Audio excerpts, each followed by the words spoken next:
So apologies for my disheveled appearance, but I've had a major injury, and basically this is the way it is.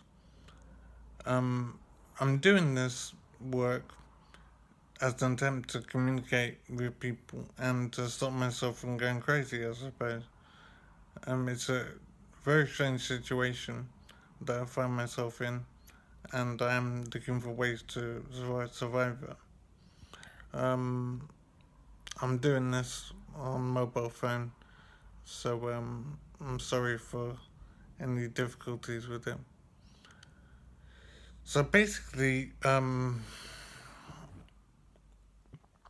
don't actually know what's going on in my life.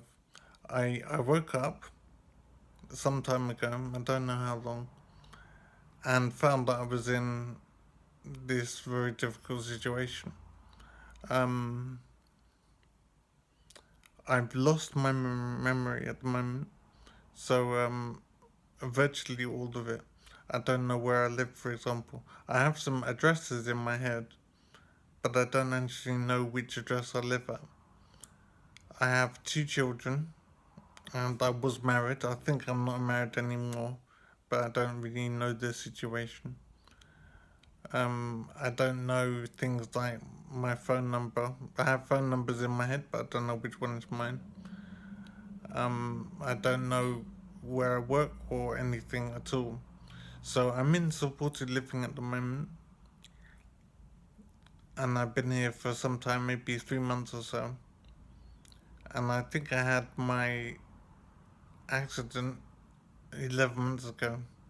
I think I fell from a building, and I was in hospital for 8 months and then moved from there to here. So supposedly this is progress, but it just doesn't feel like progress. But I'm very grateful that there is some progress, even if I can't feed them.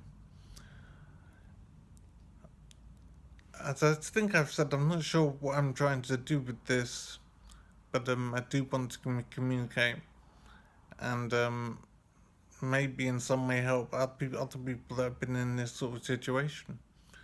It is absolutely crazy to just wake up and find everything changed so drastically.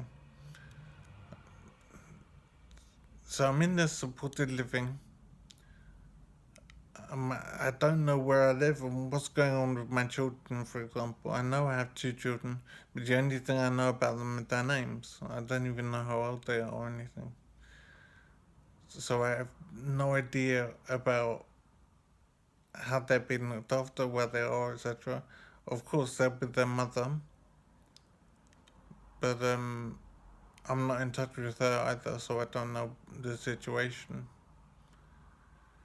At some point, fairly soon, I'll look to try and get organised, but it's very difficult to handle my situation myself. So it's difficult to then start looking to manage other people. I think I have to work very hard to become part way normal.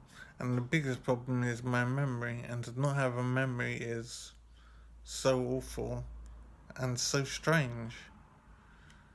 My friends, for example, I know many of their names, but I don't know them properly as people. It's a very fragmented way of looking at the world.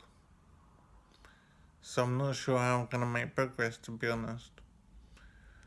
As I say, I'm doing this as an attempt to keep my sanity and communicate with people. I know that many people have things much worse than me. I have some physical problems, for example, but I know many people will find themselves with one leg or one arm. They would have had major physical trauma. So as bad as things are for me, they're not as bad as they could be. I've had impact on my memory. There's some physical impacts in terms of not being able to walk properly. But I can still eat. I still have my teeth. I can still hear and see mostly. I can't smell at the moment. I think that's connected with the injury. So I don't know if that will get better or not, but it is frustrating. So this is to let you know, I suppose, that life can change on you very quickly, very radically, very unexpectedly, and you have to deal with it somehow. Keep in mind the things that you have that you might regard as ordinary and unimportant, but actually they're very significant. So the fact that you can remember things and you can speak freely and you don't have constant pain, that you can go walk up and down stairs, open and close doors properly, that you can run if you want to and pick things up. All these little things are actually very difficult to do and accomplish, but you're so used to it now that you don't regard them as important. But try and realize the things that you can do. The fact that you can walk freely is very significant. It's actually not that easy a thing to do. So be aware that you can do these things and try and appreciate your life. Because when it's taken away, as in my case, when functions have been taken away, it's very annoying, I suppose, and tragic that I didn't appreciate these things before. I'm not sure what difference that would make, to be honest, but I do miss being normal now, and I really hope that I can recover to some extent. I don't know how much I'll recover. No one can tell me. It's just a mystery to everybody. But I'm still hopeful that I can get partway back to being normal. But I will have to just see how it goes.